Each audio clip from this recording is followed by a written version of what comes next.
खबर UP live, आपकी खबर तेज असर।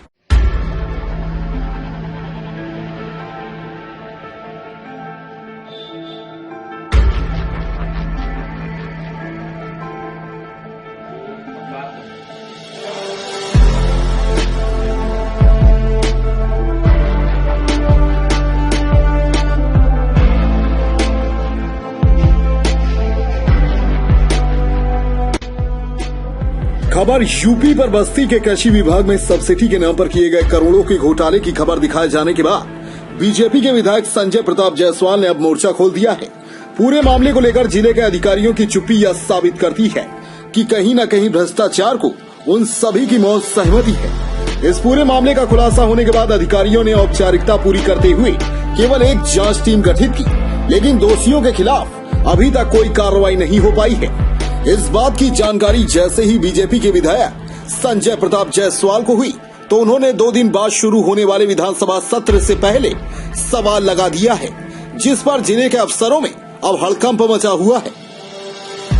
बीजेपी विधायक ने बताया कि कृषि विभाग में किसान के हित के लिए चलाई जा रही कृषि यंत्रीकरण योजना में अफसरों और बाबुओं की मिलीभगत से करोड़ों का फर्जी भुगतान हुआ है, जिसकी वह मांग करते हैं कि ऑडिट टीम जांच कर दोषियों पर कड़ी कार्रवाई करे। इसलिए उन्होंने विधानसभा में इस घोटाले को लेकर सवाल लगाया है और लोक लेखा समिति को बस्ती के कृषि विभाग ने पिछले 5 साल में कृषि यंत्रीकरण योजना के तहत जितनी भी सब्सिडी दी गई है उसकी जांच की मांग की है। उन्होंने बाकायदा मुख्यमंत्री को भी इस कृषि घोटाले से अवगत कराते हुए पत्र लिखा है।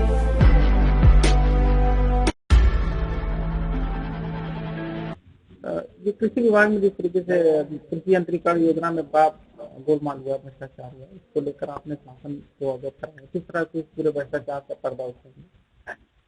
क्योंकि ये बड़ा गंभीर विषय है, क्योंकि मैंने इसे माननीय मंत्री जी को भी और मुख्यमंत्री जी को भी इसमें पत्र व्यवहार किया है कि बस्ती जनपद में कस्टम हायरिंग बैंक, उनसे रिलेटेड जो फर्म्स हैं, उनसे रिलेटेड जो बाबूज हैं, उनके द्वारा जो अनियमितताएं बरती जा रही हैं, उन अनियमितताओं की एक शासन से टीम गठित होनी चाहिए जो जांच करे और ये स्पष्ट करे कि जो फर्म इनमें शामिल हैं उन फर्मों ने कागजों की सिर्फ एक कागजी पूर्ति की है कि उनके कागजों में कोई गोलमाल है।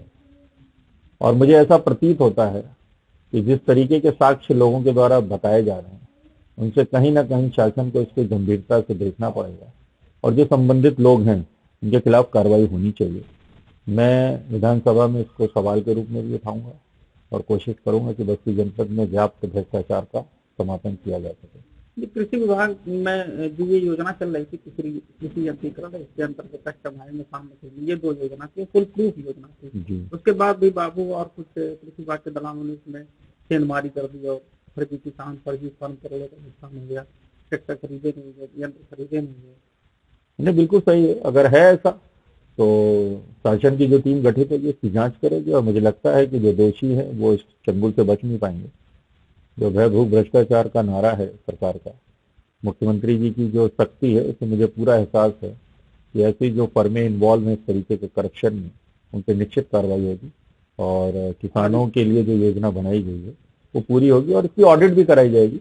इसकी ऑडिट हो जाए कि फंड्स का अलॉटमेंट प्रॉपर हुआ है कि फंड्स को ऐसे बंदरबाट कर दिया गया और क्या वाकई किसानों तक ये सुविधा पहुंची है कि सिर्फ हवा में ये टंग गई, तो निश्चित इसकी जांच होनी चाहिए। और मुझे पूरा भरोसा है मुख्यमंत्री के सख्त रवैये की वजह से ऐसे जो दोषी हैं उन पर निश्चित कार्रवाई होगी।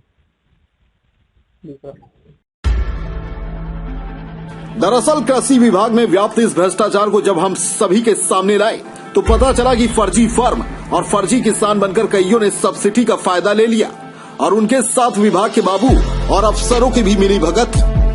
दरअसल कृषि यंत्रीकरण योजना के तहत सरकार किसानों की आय दोगुनी करने के लिए गांव-गांव में कस्टम हायरिंग योजना चला रही है, जिसमें गांव के एक बड़े किसान को 8 लाख की सब्सिडी दी जाती है और वह किसान 16 लाख रुपए का यंत्र खरीदता है। मतलब 16 लाख रुपए में किसान को 8 लाख सब्सिडी के तौर पर मिल जाते हैं। इस योजना का सीधा लाभ उन छोटे किसानों को देना है जो बड़े बड़े कृषि यंत्र नहीं खरीद पाते हैं और खेती किसानी में पीछे रह जाते हैं।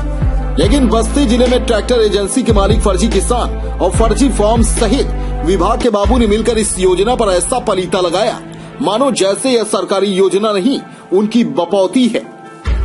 इस योजना के तहत किसानों को ट्रैक्टर सहित 5 प्रकार के यंत्र खरीदने होते हैं, जिसका इलाके के छोटे किसान लाभ लेते हैं। इस पूरे मामले को लेकर बस्ती मंडल के कमिश्नर अनिल सागर ने फिलहाल तो एक जांच टीम गठित कर दी है, लेकिन 1 महीने बीत जाने के बाद भी इसमें कोई कार्यवाही न होना ढेरों सवाल खड़े करता है। अब देखना यह होगा कि बस्ती कृषि यंत्र घोटाले की गूंज विधानसभा में गूंजने के बाद इसमें शासन स्तर पर क्या कार्रवाई होती है। डेस्क रिपोर्ट, खबर यूपी लाइव।